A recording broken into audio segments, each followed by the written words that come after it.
Shalom, salam sejahtera bagi kita semua. Perkenalkan, nama saya Mikael Kevin Parasi, Fakultas Perikanan dan Kelautan, Prodi Budidaya Perairan. Pada kesempatan kali ini, saya akan membawa materi mengenai kewirausahaan, yaitu berpikir tentang perubahan. Sebelum masuk ke pembahasan lebih jauh, kita perlu memahami bahwa perubahan merupakan sesuatu yang pasti dan yang tidak bisa kita hindari. Dalam kehidupan tidak ada sesuatu yang benar-benar tetap. Contohnya teknologi dapat berkembang, cara orang bekerja berubah, kebutuhan masyarakat berubah, dan kondisi pasar juga terus berubah. Oleh karena itu, sebagai mahasiswa dan calon wirausaha, kita harus memiliki kemampuan untuk menyesuaikan diri dengan perubahan tersebut. Pada materi ini, kita akan membahas bagaimana cara kita mengubah pola pikir, bagaimana menghadapi rasa takut terhadap perubahan, kemudian memahami growth mindset seseorang wirausaha, tahapan perubahan, cara menghadapi perubahan, sampai bagaimana kita dapat menerapkannya dalam kehidupan kita sebagai mahasiswa. Kita mulai dari yang paling dasar, yaitu perubahan itu pasti. Kalau kita lihat di kehidupan sekarang, perubahan terjadi hampir di semua bidang. Contohnya dalam bidang teknologi, sekarang sudah ada AI. AI berbagai teknologi digital yang mengubah cara kita bekerja dan belajar. Kemudian dari sisi pasar, produk dan pesaing baru terus bermunculan, konsumen semakin mudah mendapatkan informasi dan memiliki banyak pilihan. Dari sisi sosial, gaya hidup masyarakat juga berubah dengan cepat. Artinya, dunia di sekitar kita terus bergerak. Kalau kita ingin berkembang dan berhasil, maka kita harus mau melakukan perubahan. Perubahan dapat kita mulai dari hal yang sederhana, seperti mulai hari baru, membangun kebiasaan yang lebih baik, dan terus mengasah kemampuan yang kita miliki. Jadi kita tidak boleh merasa nyaman dengan keadaan sampai pada akhirnya tidak mau berkembang dan tidak ada perubahan. Karena ketika dunia berubah, kita juga perlu menyesuaikan diri.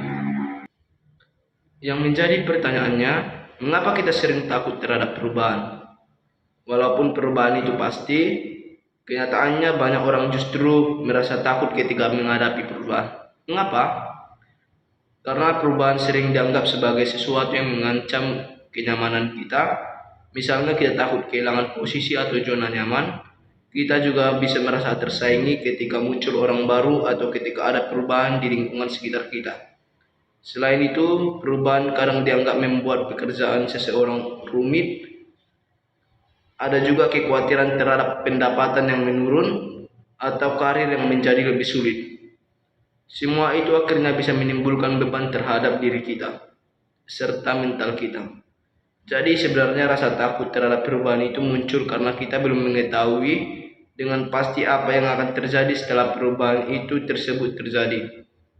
Padahal kita mampu menghadapinya dengan baik, perubahan juga bisa memberikan kesempatan untuk belajar dan terus berkembang. Dari sini kita masuk ke pembahasan selanjutnya tentang pola berpikir, yaitu growth dan fixed mindset. Konsep ini dikembangkan oleh Carol Dweck. Growth mindset adalah pola seseorang dalam berpikir bahwa kemampuan dan kualitas diri seseorang dapat berkembang. Orang yang memiliki growth mindset akan melihat sebuah tantangan sebagai kesempatan untuk dapat terus bertumbuh. Ketika mengalami kegagalan, dia tidak langsung menganggap dirinya sebagai tidak mampu. Sebaliknya, kegagalan tersebut dijadikan bahan untuk belajar dan memperbaiki diri. Orang dengan growth mindset juga terbuka terhadap kritik, karena kritik dapat membantu dirinya mengetahui apa yang masih perlu diperbaiki. Sebaliknya, ada yang disebut fixed mindset. Fixed mindset adalah pola seseorang yang menganggap bahwa kemampuan yang ia miliki seolah-olah sudah ditentukan dan sulit untuk dikembangkan. Akibatnya, jika seseorang memiliki pola pikir seperti ini, maka ia akan cenderung menghindari tantangan, mudah menyerah ketika mengalami kesulitan, dan bahkan mengabaikan kritik yang sebenarnya bermanfaat bagi dirinya. Jadi kalau kita ingin menjadi seorang wirausaha, kita harus lebih membangun growth mindset. Kita harus percaya bahwa kemampuan kita bukan sesuatu yang berhenti di satu titik, melainkan dapat terus dikembangkan melalui pelajaran dan pengalaman yang kita alami. Setelah memahami growth mindset, kita masuk ke mindset seseorang dalam berusaha. Dalam materi ini, pola pikir wirausaha dapat dibandingkan dengan pola pikir non-wirausaha. Seorang wirausaha memiliki pola pikir yang lebih produktif dan berusaha mengoptimalkan sumber daya yang ia miliki. Selain itu, seorang wirausaha juga diarahkan untuk menjadi job creator atau pencipta lapangan pekerjaan. Sedangkan pola pikir non-wirausaha lebih digambarkan sebagai konsumtif, kurang mengoptimalkan sumber daya, dan lebih berorientasi menjadi seeker atau pencari pekerjaan. Bukan berarti menjadi job seeker itu salah, tetapi dalam konteks kewirausahaan, kita didorong untuk memiliki pola pikir yang mampu melihat peluang dan menciptakan sesuatu. Jadi, seorang wirausaha tidak hanya bertanya, saya bisa mendapatkan pekerjaan di mana, tetapi juga ia berpikir, apa yang harus dapat saya ciptakan dan kembangkan. Selanjutnya kita masuk ke teori perubahan menurut Carl Lewin. Menurutnya ada 3 fase untuk melakukan perubahan. Yang pertama adalah unfreeze atau mencairkan. Pada tahap ini kita mulai menyadari bahwa ada sesuatu yang perlu diubah. Dan kita juga mulai melepaskan sebuah kebiasaan lama yang sudah tidak sesuai. Kemudian tahapan yang kedua adalah change atau mengubah. Di tahap ini kita mulai menerapkan cara baru baik dalam tindakan maupun pola pikir kita. Setelah itu ada tahap ketiga yaitu reverse atau membekukan. Maksudnya perubahan yang sudah kita lakukan kemudian diperkuat dan menjadikannya menjadi sesuatu kebiasaan yang menetap. Selain teori tersebut, ada juga siklus perubahan. Perubahan biasanya dimulai dari berakhirnya kondisi lama atau kebiasaan lama, kemudian kita masuk ke masa chaos atau eksplorisasi, lalu akhirnya menuju ke awal yang baru. Pada tahap akhir dari kondisi lama, seseorang bisa mengalami penolakan, marah, takut, dan stres. Kemudian masuk ke tahap chaos dan eksplorasi. Di sini kita mulai mencoba berbagai hal dan mencari arah yang baru. Memang di tahap ini kita merasa membingungkan karena kita belum sepenuhnya tahu apa yang harus dilakukan. Tetapi setelah semuanya itu terjadi secara perlahan, kita dapat mulai menerima setiap perubahan, lebih antusias dan mulai menemukan kreativitas atau peluang baru yang kita miliki. Jadi perubahan memang tidak selalu langsung nyaman, melainkan ada proses yang harus kita lewati hingga pada akhirnya bisa beradaptasi dengan kondisi yang baru. Kemudian materi selanjutnya menjelaskan tentang 4 tahapan dalam perubahan pola pikir. Tahapan pertama adalah terkejut dan bingung. Ketika seseorang menghadapi perubahan, ia merasa tidak tahu harus melakukan apa. Oleh karena itu, kita perlu mencari sebuah informasi yang akurat dengan menganalisis suatu keadaan yang kita alami. Tahapan yang kedua adalah marah dan emosi. Pada tahapan ini, yang penting adalah mengenali dan mengelola emosi serta mencari dukungan. Tahapan yang ketiga adalah normal, baru. Di sini kita mulai beradaptasi dengan kondisi dan keadaan dan mulai mencari peluang yang dapat dimanfaatkan. Setelah sekian menerima perubahan, kita bisa mulai menentukan tujuan, misi, dan membuat rencana atau aksi. Kemudian tahapan yang keempat adalah penerimaan dan kemajuan. Jadi ketika dapat menghadapi suatu perubahan, kita tidak harus langsung bisa menerima semuanya. Yang terpenting adalah kita harus terus bergerak dari satu tahap ke tahap yang lainnya, hingga pada akhirnya kita dapat mampu beradaptasi dengan keadaan yang kita alami. Selanjutnya adalah strategi dalam menghadapi perubahan. Ada 2 cara, yaitu dengan escape coping dan control coping. Escape coping berarti kita lebih cenderung menghindari masalah, misalnya menunda, menyangkal perubahan, merasa menjadi korban, atau terus menghindari setiap masalah yang ada. Sedangkan control coping adalah kebalikannya. Kita berusaha menghadapi sebuah perubahan, ikut terlibat dalam prosesnya, mengatur emosi, mencari dukungan, dan mencari peluang dari perubahan tersebut.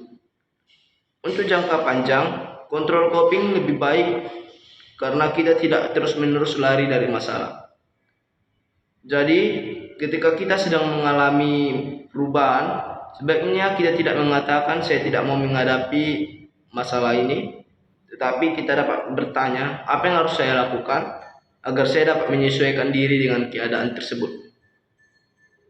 Setelah mengetahui bagaimana menghadapi perubahan, sekarang pertanyaannya adalah bagaimana kita untuk memulai perubahan tersebut. Dari materi ini kita dapat diberikan tentang formula sederhana, yaitu 3M, motivasi, mindset, dan make it. Yang pertama adalah motivasi. Motivasi dapat membuat kita menjadi alasan yang kuat untuk melakukan sesuatu. Yang kedua adalah mindset. Kita harus memiliki mindset atau pola pikir yang produktif, kreatif, dan positif. Yang ketiga, make it. Artinya, setelah memiliki motivasi dan pola pikir yang tepat, kita harus melakukan semuanya itu dengan aksi yang nyata. Karena kalau kita hanya punya motivasi tanpa tindakan, perubahan itu tidak akan terjadi. Begitu juga kalau kita hanya memiliki banyak rencana tetapi tidak pernah melakukannya. Kemudian kita masuk ke mental block. Mental block merupakan hambatan yang berasal dari persepsi atau pikiran kita sendiri. Contohnya adalah berpikir bahwa kita terlalu tua atau terlalu muda, tidak berbakat, dan tidak mempunyai modal. Pikiran seperti ini sering membuat kita membatasi diri, bahkan sebelum kita mencoba hal-hal yang baru. Dalam materi ini diberikan beberapa contoh untuk menunjukkan bahwa usia, bakat, dan modal tidak selalu menjadi patokan utama dalam suatu keberhasilan. Jadi yang perlu kita ubah bukan hanya dari luar kehidupan kita, tetapi juga kita dapat melihat diri sendiri dan melihat peluang yang ada. Contohnya, jika kita mengatakan saya tidak bisa, kita mungkin tidak akan pernah mencobanya. Tetapi kalau kita mulai berpikir saya bisa belajar, maka kita akan ada kesempatan untuk terus berkembang dan terus bertumbuh. Selanjutnya kita masuk ke bagian kecerdasan finansial, yaitu aset produktif dan aset konsumtif. Aset produktif merupakan sesuatu yang dapat memberikan manfaat atau membantu untuk menghasilkan nilai. Contohnya keterampilan dan keahlian atau usaha bisnis kecil, investasi dan tabungan, serta alat yang dapat digunakan untuk menghasilkan sesuatu. Sedangkan aset konsumtif lebih mengarah pada penggunaan uang atau keinginan atau konsumsi seperti membeli gadget karena tren, barang mewah, cicilan konsumtif, atau belanja secara impulsif. Oleh karena itu, kita sebagai mahasiswa dapat belajar untuk membedakan mana pengeluaran yang hanya untuk memenuhi keinginan dan mana yang dapat untuk membantu kita dalam berkembang. Kemudian ada pembahasan mengenai matriks uang dan waktu. Artinya seseorang sibuk tetapi belum sejahtera. Kedua, minus uang tetapi surplus waktu. Artinya orang tersebut memiliki banyak waktu tetapi uangnya terbatas.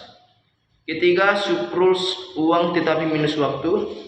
Seseorang mungkin memiliki uang tetapi hampir tidak memiliki waktu. Kondisi ini menggambarkan adanya kebebasan secara finansial sekaligus kebebasan waktu. Dan yang keempat adalah surplus uang dan surplus waktu. Yang seseorang memiliki uang yang cukup dan finansial yang cukup. Dalam kewirausahaan, salah satu hal yang ingin dicapai adalah bagaimana kita dapat membangun sesuatu yang tidak menghasilkan uang, tetapi juga memberikan pengelolaan waktu yang lebih baik. Untuk bisa memiliki pola pikir perubahan, tentunya kita harus melatihnya setiap hari. Ada beberapa cara yang dapat dilakukan. Pertama, visualisasi harian, yaitu membayangkan tujuan yang ingin kita capai. Kedua, afirmasi positif, yaitu mengucapkan berbagai hal positif kepada diri kita sendiri. Yang ketiga adalah membangun kebiasaan baru yang lebih baik daripada kebiasaan sebelumnya. Yang keempat, terus mengasah kemampuan yang kita miliki, karena semakin banyak kita belajar, semakin siap kita untuk menghadapi perubahan. Jadi, perubahan pola pikir bukan sesuatu yang terjadi secara instan, tetapi kita perlu membangunnya melalui kebiasaan yang dilakukan secara konsisten. Nah, sekarang bagaimana semua materi ini dapat kita terapkan dalam kehidupan kita sebagai mahasiswa? Ada beberapa aksi nyata yang dapat kita lakukan. Pertama, kita dapat membuat personal SWOT untuk mengetahui kekuatan, kelemahan, peluang, serta tantangan yang terjadi dalam diri kita sendiri. Yang kedua, bisa membuat jurnal dalam perubahan, yaitu mencatat setiap kebiasaan dan pelajaran yang kita alami dalam setiap hari. Yang ketiga, melakukan upskilling, misalnya mengikuti kursus atau mempelajari keterampilan baru. Yang keempat, mengikuti kompetisi supaya kita berani keluar dari zona nyaman. Yang kelima, mencari mentor dan belajar dari orang yang sudah memiliki pengalaman. Dan yang terakhir, kita dapat mencoba proyek kecil atau usaha kecil untuk mencoba ide usaha yang kita miliki. Jadi sebagai mahasiswa, kita tidak perlu menunggu sampai lulus untuk memulai dan menerapkan pola pikir kewirausahaan. Tetapi kita dapat memulainya dari sekarang, bahkan dari hal-hal yang sederhana dan kecil. Jadi dari seluruh pembahasan mengenai berpikir tentang perubahan, dapat kita pahami bahwa perubahan merupakan sesuatu yang pasti dan yang tidak bisa kita hindari. Oleh karena itu, kita harus belajar untuk menerima dan merespons perubahan, bukan terus menghindarinya. Kita juga perlu membangun growth mindset, yaitu keyakinan bahwa kemampuan kita dapat terus berkembang secara perlahan-lahan.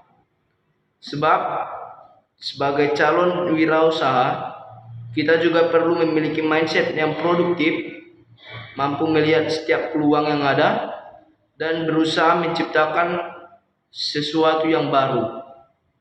Ketika menghadapi sebuah perubahan, kita akan mulai beberapa tahapan, mulai dari terkejut dan bingung, mengalami emosi, beradaptasi dengan keadaan, sampai akhirnya menerima setiap kondisi yang kita alami. Hingga pada akhirnya, inti dari materi ini adalah bahwa perubahan besar dimulai dari perubahan dalam berpikir. Kalau pola pikir kita dapat berubah, cara kita dalam melihat masalah, peluang, dan kehidupan juga akan ikut berubah. Sekianlah penjelasan dari saya mengenai berpikir tentang perubahan bab 2. Terima kasih.